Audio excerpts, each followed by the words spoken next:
Olá, boa tarde.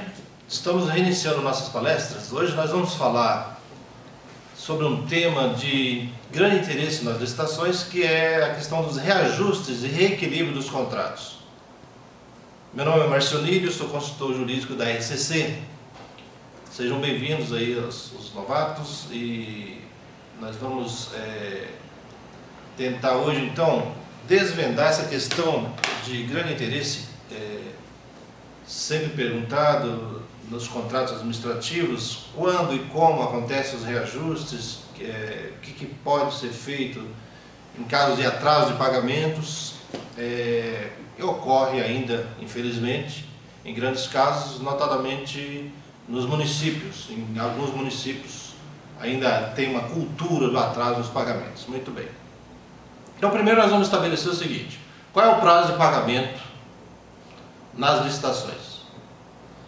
De acordo com o artigo 40 da Lei 8.666, o prazo de pagamento não pode exceder a 30 dias de cada adimplemento, de cada entrega realizada na licitação, seja ela entrega única, seja parcelada. Então, de cada entrega, conta-se máximo de 30 dias, é o prazo legal para pagamento nas licitações. Quando que pode ocorrer um reajuste de contrato? Muito bem, o contrato ele pode ser feito, nós sabemos que a duração dos contratos, de acordo com o artigo 57, ele está diretamente vinculado à verba orçamentária destinada para cada caso concreto. E na administração pública nós sabemos que as verbas, de acordo com as leis de diretrizes orçamentárias, são destinadas para o exercício anual. Para cada ano é destinado determinada quantidade de dinheiro anualmente em todos os entes federados, municípios, estados, União e demais entes ligados à administração pública. Cada um deles tem seu orçamento aprovado para o exercício. Então, a maioria dos contratos realizados nas licitações, a não ser aqueles que para serviços tidos como serviços continuados, que podem ser prorrogados por até 60 meses, os demais contratos são feitos para um ano, até um ano, que é o prazo do exercício financeiro de cada ente federado. Muito bem. Os reajustes, de acordo com o decreto, ainda lá do Plano Real, no nosso país, o reajuste só é cabível após 12 meses de contrato. Antes de 12 meses não cabe reajuste. E não é por outro motivo que os editais sempre trazem lá uma cláusula. Quando fala do reajuste, ele tem lá a explicação de que o contrato será fixo e irreajustável. Quer dizer, durante todo esse período de um ano não haverá reajuste. Por quê? Porque o reajuste ocorre quando for medida a inflação anual, de acordo com o índice estabelecido no contrato, IPC e GPM, geralmente GPM. Então, mediu-se o GPM ao final do exercício de 12 meses, é aquele reajuste que caberá caso haja prorrogação do contrato. E como nós dissemos no início, não tem prorrogação nos contratos administrativos, salvo para os casos de serviços continuados. Quais são os serviços continuados? Aqueles serviços peculiares de cada administração que não pode faltar de forma alguma, como limpeza, vigilância, coletas de lixo, essa questão toda de serviços que não pode faltar na repartição sob pena de ter que parar as atividades. Esses serviços tidos como contínuos, serviços continuados, podem sim ser prorrogados até 60 meses. É o prazo limite da lei, porém tem um parágrafo no artigo 57 que diz o seguinte, que passados 60 meses, excepcionalmente poderá prorrogar por mais 12 meses ainda. A lei é bem elástica nesse sentido de prorrogação dos serviços continuados. Muito bem. Mas o reajuste, então, ele compreende a medição oficial do índice da inflação para aquele ano. Isso é reajuste. Diferente do reequilíbrio de preço, da recomposição de preço. Então nós temos que entender o seguinte: para recompor o preço original da proposta, lembrando que a Constituição Federal nos fala lá no seu artigo 37, inciso 21, que a proposta, as condições efetivas da proposta deverão ser mantidas desde o início, quando ela é apresentada na administração, até o final da execução do contrato. Então, se o proponente cotou o valor dele a 100, esse 100, que vale 100 hoje, tem que valer 100 ao final da execução do contrato. Seja por reajuste de valores, ou seja por recomposição, reequilíbrio de preço. Qual a diferença, então, entre reajuste e reequilíbrio de preço? O reajuste, como nós já dissemos, compreende período inflacionário, período onde é medido oficialmente a inflação e estabelecido o percentual do índice que foi combinado lá no contrato. Isso é reajuste.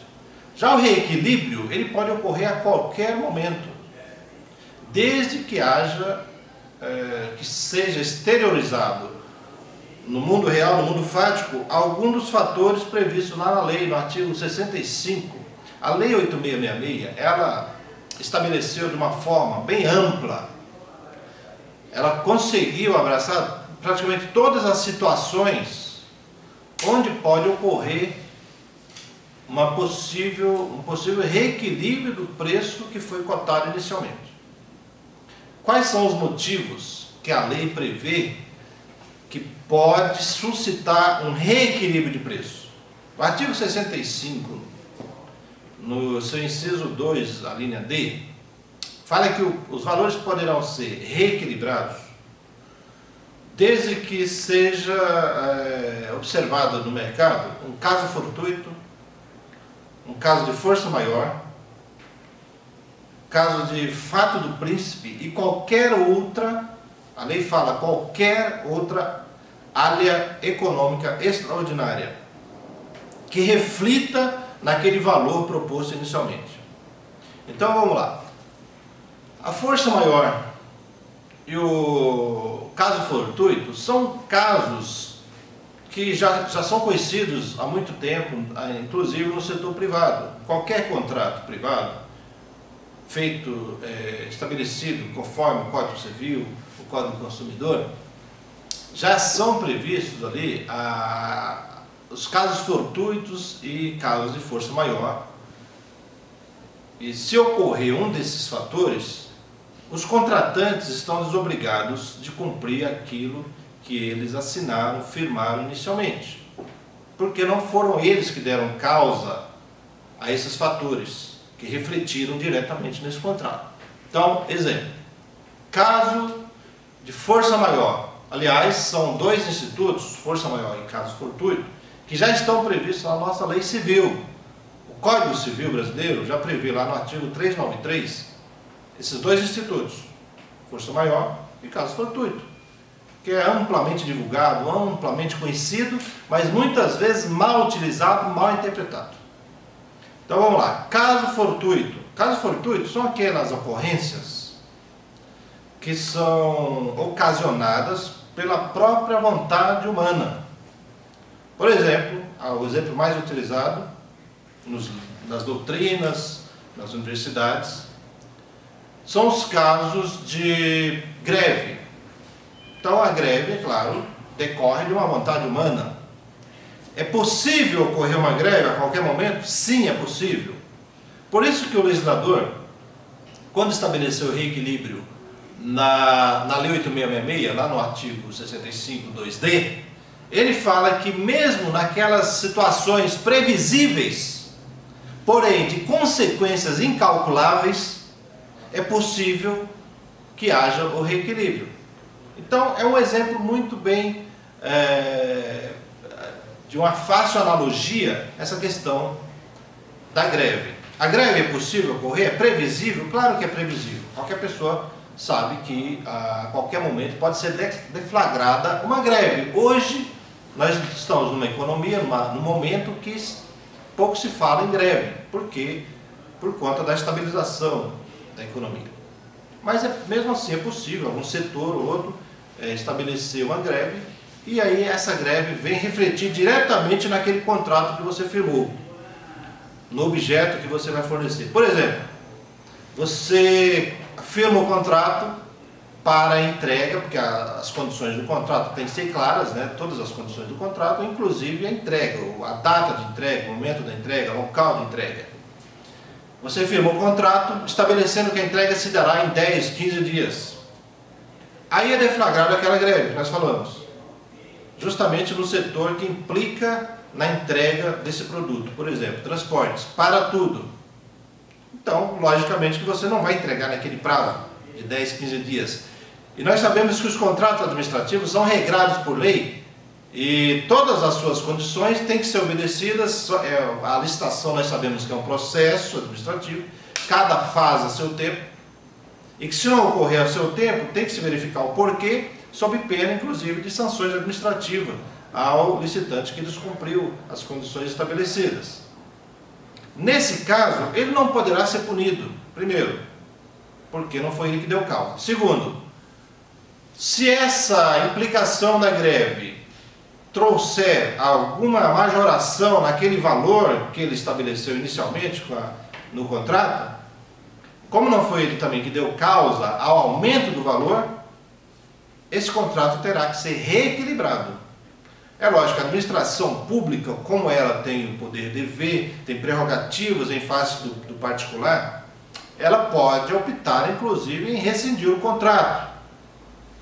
Logicamente que se tiver ocasionado já algum prejuízo a esse contratante, ele terá que ser indenizado, porque o Estado tem a responsabilidade objetiva pelos seus atos, assim como já falamos isso em outras ocasiões. O Estado tem responsabilidade objetiva, ela causou um dano, ela tem que reparar, o Estado.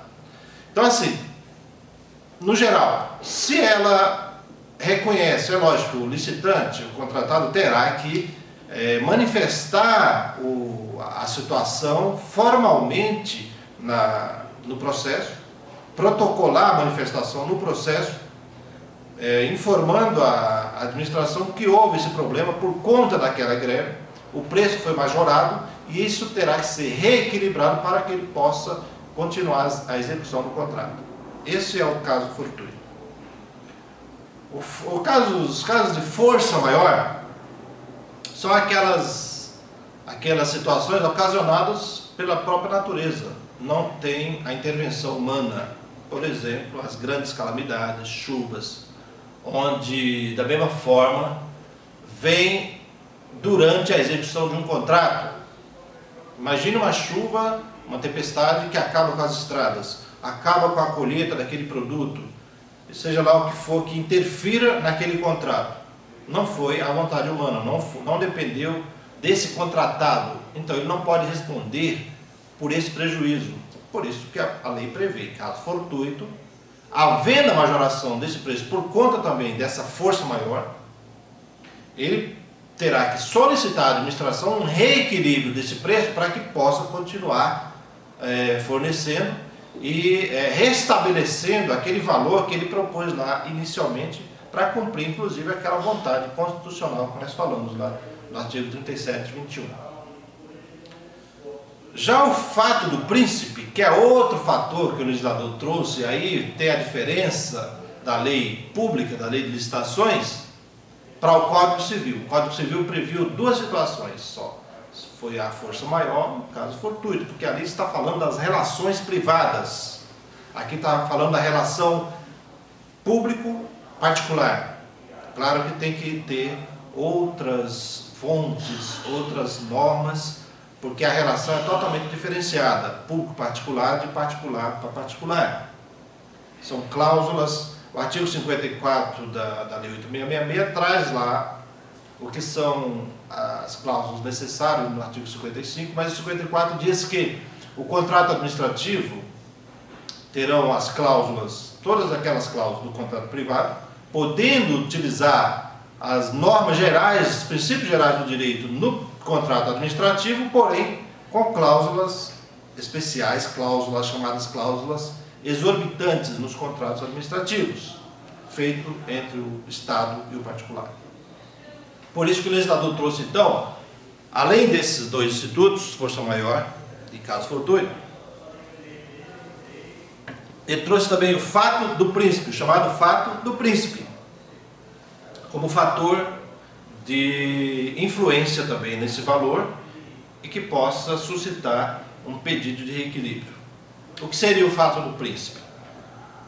O fato do príncipe são aquelas determinações, e o termo vem lá do regime, da idade imperial ainda, da época imperial, né? O governo seria o príncipe, né? Aqui seria o poder que estabelece normas e o administrado tem que cumprir as normas. Então o fato do príncipe são aquelas normas estabelecidas pelo poder estatal e que reflete no dia a dia do particular. Por exemplo, o governo estabelece, e ele pode fazer isso, uma mudança, uma modificação nas alíquotas de determinado produto, em algum tributo, alguma taxa. Então ele aumenta o tributo, a taxa, ou cria algo, desde que esteja na lei ordinária, cumprindo a lei ordinária da anualidade, trimestralidade, seja lá qual for a norma, mas desde que essa norma venha refletir no preço, criou uma nova alíquota, ou aumentou uma alíquota que já existia e refletiu naquele preço, o particular, claro, não pode ficar com esse prejuízo. É o motivo também dele pedir um reequilíbrio, uma recomposição do seu preço. E aí a lei vem de uma forma mais abrangente ainda, mais genérica, dizendo que qualquer área econômica extraordinária suscitará o reequilíbrio de preço. Então qualquer área econômica, área, lembrando que área significa sorte, risco, do latim, de qualquer negócio tem seu risco, sua sorte daquele negócio. Então qualquer área econômica extraordinária que ocorrer durante a execução desse contrato, como por exemplo, que é muito comum, alta do dólar, alta da moeda de origem daquele produto, se for caso de produto importado, também é um caso onde suscitará um pedido de reequilíbrio de preço. Muito bem, amigos, nós vimos então a diferença entre reajuste de preço e reequilíbrio de preço. Para você fazer valer o seu direito, sempre, tomando em conta que a licitação é um procedimento de atos formais, isso por determinação da própria Lei 8.666, no seu artigo 4, você terá que manifestar o seu direito perante a administração, protocolar isso nos autos do processo e aguardar a resposta, porque a administração certamente terá que responder pela motivação dos atos administrativos. Muito obrigado, espero termos uma próxima oportunidade para debatermos esse e outros temas de interesse. Boa tarde.